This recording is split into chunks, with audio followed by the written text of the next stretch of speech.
My name's Andy Gall and I'm a painting conservator. I have been working on this painting which belongs to the government art collection, which had previously been on display in the embassy in Prague. It returned to London to have full conservation treatment prior to it going on long-term display at the British Embassy in Tehran.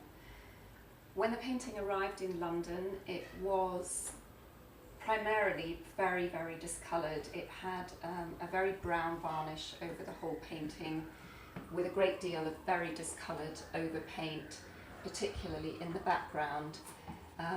What I did was I removed all the old discoloured varnish and overpaint, and the painting was lined because it had a very poor surface and a very old lining on it, which really had started to come away at the reverse, leaving the surface with a very generally lumpy appearance.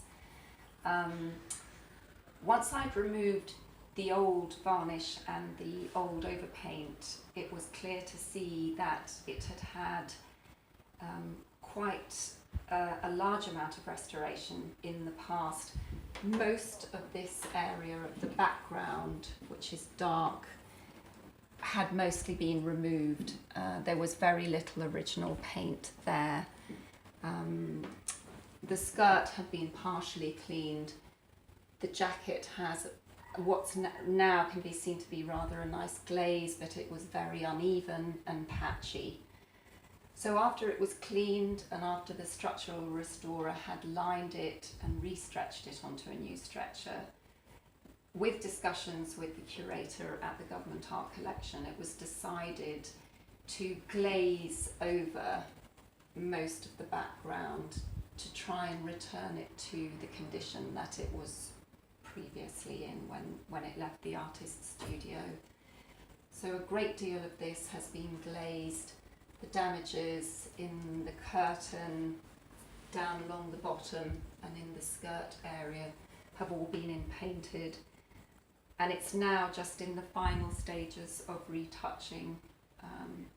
Not very many hours left to do, just the final glazing to bring these areas to the colour that I want them to be, and the painting will then be spray varnished and it will be ready to return. What I'm doing now is a last bit of retouching over this area. There's a damage which runs through here, and my retouching just needs the final glazes on top to bring it to the correct colour to match the surrounding area.